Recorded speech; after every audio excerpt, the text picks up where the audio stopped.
Olá, meu irmão, olá, minha irmã. Quero convidar todos a se juntar comigo numa breve leitura do Evangelho. Vamos lá, então? Do Evangelho segundo o Espiritismo, de Allan Kardec, capítulo 1, que tem como título Não vim destruir a lei. Não penseis que eu tenha vindo destruir a lei ou os profetas. Eu não vim destruí-los, mas cumpri-los. Porquanto eu vos digo em verdade que o céu e a terra não passarão sem que se cumpra perfeitamente tudo o que está na lei, até o último iota, o último ponto. É uma passagem de Mateus, no capítulo 5, versículos 17 e 18. Moisés. Há duas partes distintas na lei mosaica: a lei de Deus, promulgada sobre o monte Sinai, e a lei civil, ou disciplinar, estabelecida por Moisés. Uma é invariável, a outra, apropriada aos costumes e ao caráter do povo, modifica-se com o passar do tempo. A lei de Deus está formulada nos 10 mandamentos seguintes.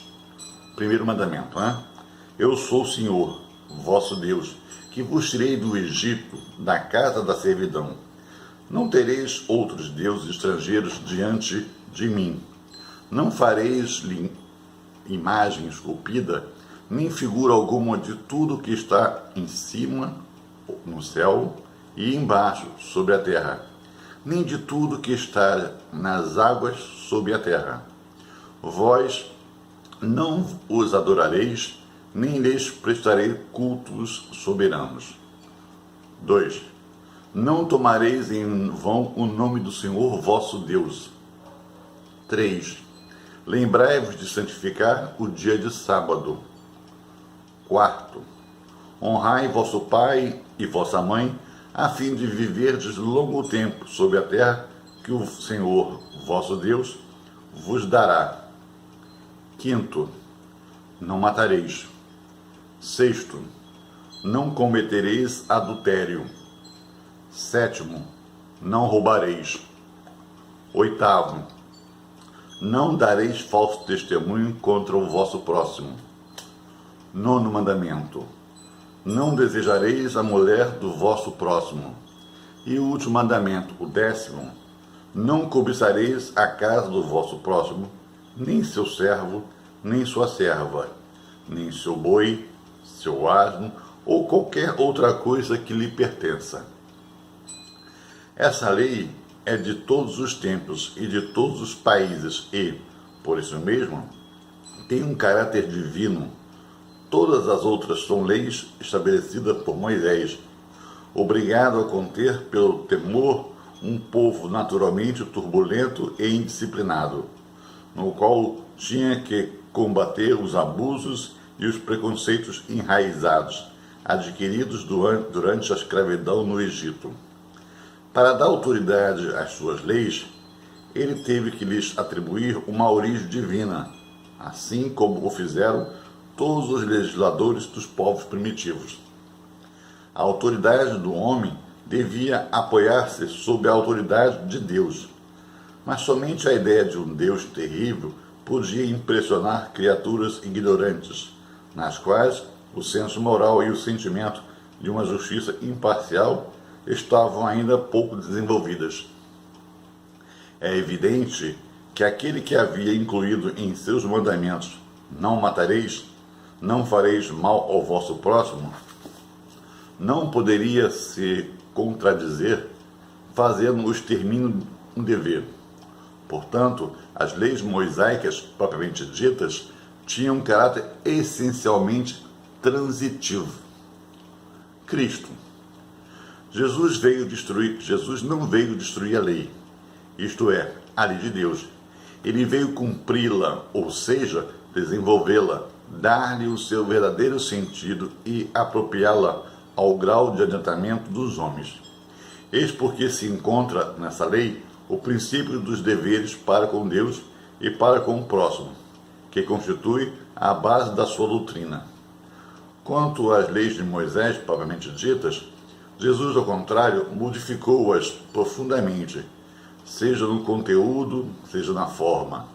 Combateu incessantemente o abuso das práticas exteriores e as falsas interpretações, e não podia fazer com que essas leis passassem por uma reforma mais radical do que quando as reduziu a estas palavras: amar a Deus acima de todas as coisas e ao próximo como a si mesmo.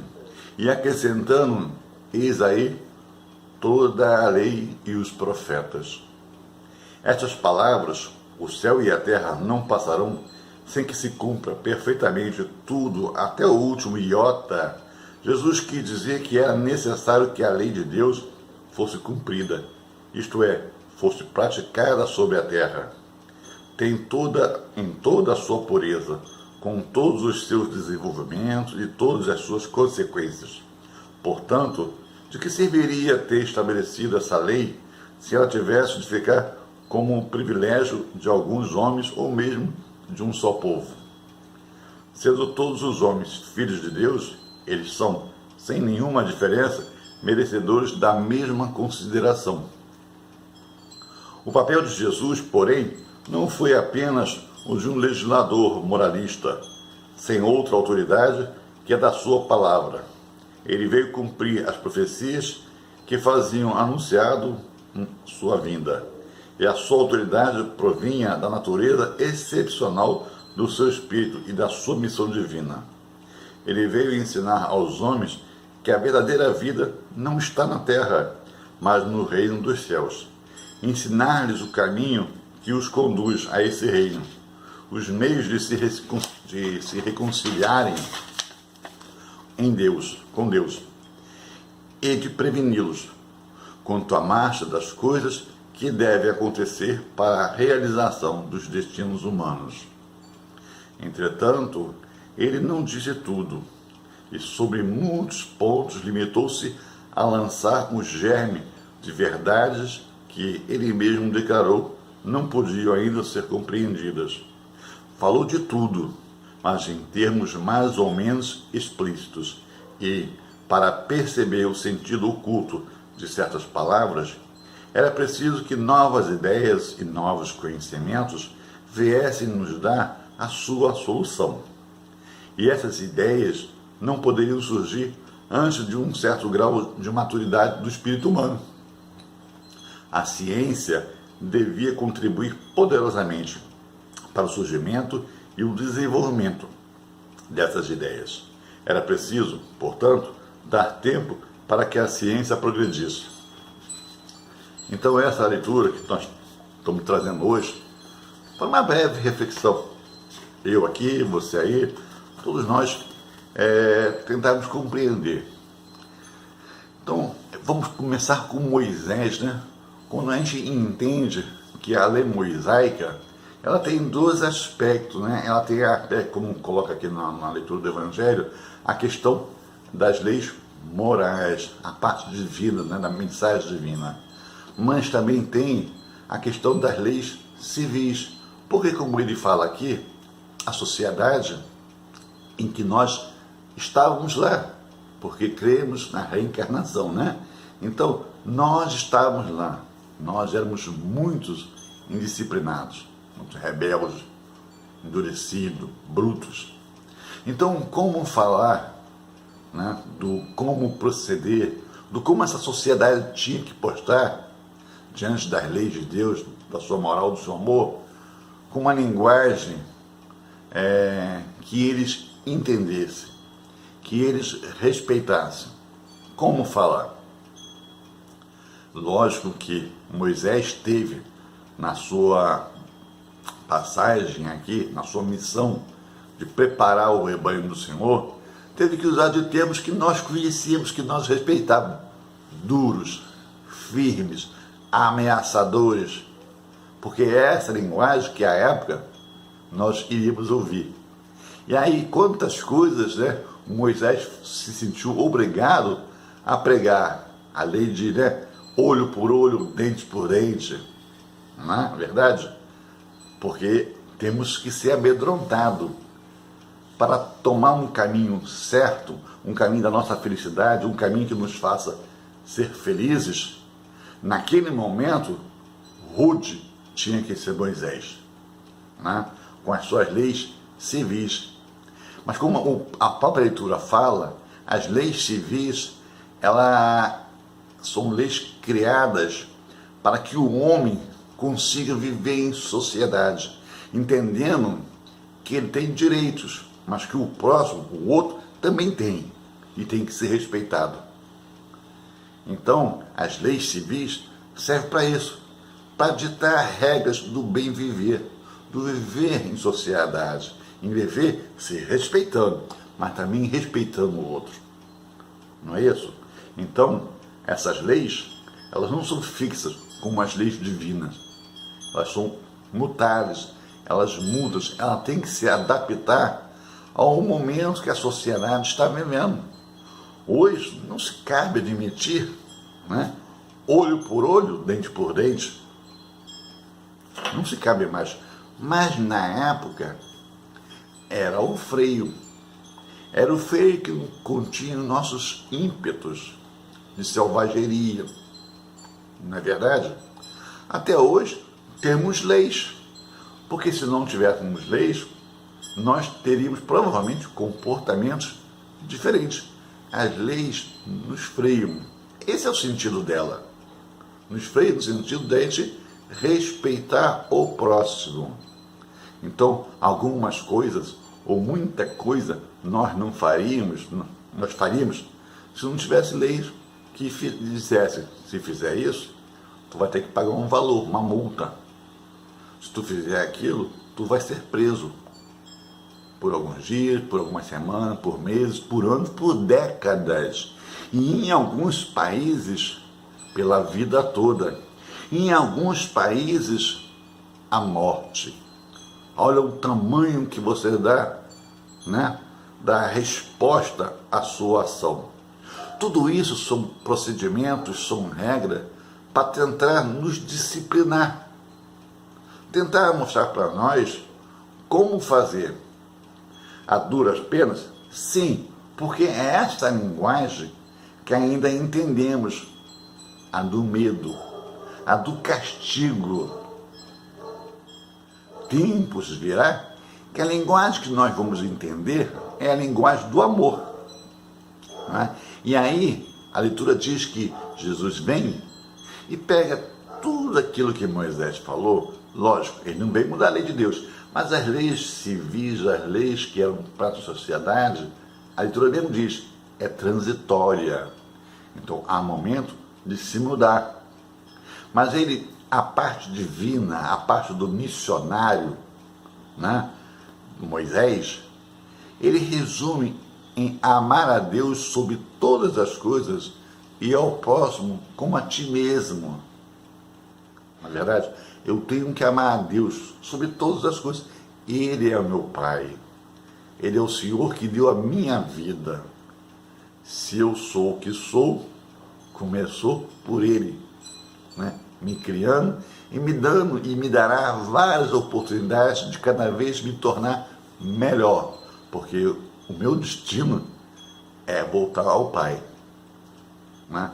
Então Jesus resume, isso é abrindo aqui um parênteses, é um detalhe, né? Quanto mais espiritualmente desenvolvidos somos, quanto mais moral nós temos, inteligência que nós vamos adquirindo, nós temos um poder de síntese. Em poucas palavras, falamos muita coisa e que vale para muito tempo. Para muito tempo, aquilo é verdade. Queria eu um dia, né? E vou ter, com certeza, porque está na lei, ter essa capacidade de sintetizar o que eu penso, falar em poucas palavras, de modo objetivo, que todos entendam verdade. Ou pelo menos o meu pensamento. Mas ainda, né, é o exercício diário.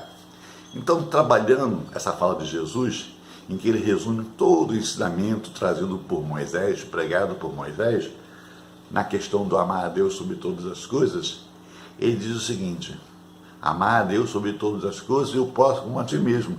Então eu tenho que me amar, eu tenho que me respeitar, eu tenho que me entender, eu não posso me agredir. E aí, no agredir, vem a questão do bebê, dos desequilíbrios, né? Do beber em excesso, beber coisa que me agride, a alimentação, a gula, né? Eu comer além do que realmente estou precisando para saciar a minha fome, né?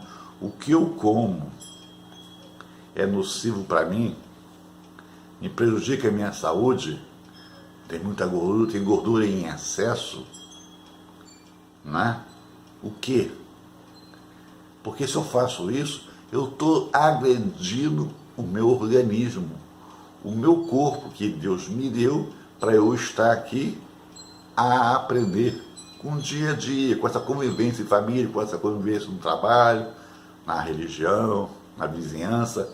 Então eu estou agredindo, eu não estou me respeitando como ser integral, porque aqui estou como espírito e matéria, né? Eu sou um ser, neste momento, encarnado que eu sou um ser integral. Eu sou um espírito e eu tenho um corpo, eu sou esse conjunto, neste momento eu sou esse conjunto. Então eu não posso me agredir, né? Eu tenho que ter esse entendimento. Se eu não faço isso, eu estou me amando, né? Então eu tenho que me respeitar, eu tenho que me amar, porque aí eu vou ter condições de entender isso e desejar para o próximo também, amar o próximo, né? Então, baseado nessa afirmação de Jesus, podemos dizer, sintetizar um pouquinho mais, ou esmiuçar mais, e dizer que Jesus veio nos ensinar, que Jesus veio desenvolver em nós, mostrar o norte. Qual foi o grande ensinamento? Amor. Jesus veio nos mostrar, veio nos ensinar a amar. Como amar? Quando ele fala do perdoar, da benevolência, né? Da indulgência, né? Então, o grande propósito da minha estada aqui, neste planeta Terra, onde Deus me colocou, é para eu aprender a amar. Por isso ele enviou o seu Filho Jesus. A palavra diz que para todo aquele que nele crê, não pereça, mas tenha a vida eterna. Não é verdade, gente? Então, vamos amar, vamos praticar, não vamos ser tímidos, de botar para fora, deixar sair a nossa essência, que é amor. Isso mesmo, temos em nós essa essência, amor, porque somos filhos de Deus, e Deus é amor, é nosso Pai. Deus nos criou à sua semelhança, não o corpo físico, não essa matéria, porque Deus não é matéria, na verdade. Deus é a inteligência suprema, causa primeira de todas as coisas. Então, vamos ficar à vontade, vamos ser natural, vamos assumir a nossa paternidade. Eu sou filho de Deus. Vamos trazer, vamos nos colocar assim, próximo, não tirar aquela ideia do Deus do trono, aquele senhor carrancudo, com uma barba. Não, aquele Deus Pai, Deus amor, aquele Deus que nos perdoa, aquele Deus que sempre investe na gente, dando oportunidades sempre para nós entendermos o que Ele quer e o que Ele quer, que sejamos felizes. É difícil amar, gente. O amar faz mal para a gente. Eu não conheço uma pessoa que diz, estou sentindo uma dor, um mal-estar, eu estou amando. Não. Ninguém fala isso. A gente fala quando está chateado, magoado, só sente mal. Mas amar é tudo de bom. A gente se sente feliz, a gente se sente leve quando não está amando. Então, é isso que Ele quer. Que a gente aprenda a amar a si e ao próximo. E amar Ele mesmo, né? Vamos então aceitar esse convite de Deus, esse convite de nosso irmão Jesus a amar. Vamos, é só fazer isso para ser feliz. É o único caminho da felicidade, é amar. Então vamos deixar a timidez de lado e vamos começar a amar, a abraçar Ele que está do nosso lado, nossa família, o nosso vizinho, aquele que passa pela nossa vida. Vamos amar e vamos ser felizes, porque todos nós somos irmãos, tendo em vista que o Pai é o mesmo, é Deus. Então, meus irmãos, queria agradecer e convidar a todos para nos acompanhar nessa continuação da leitura do Evangelho na próxima semana. Fique com Deus.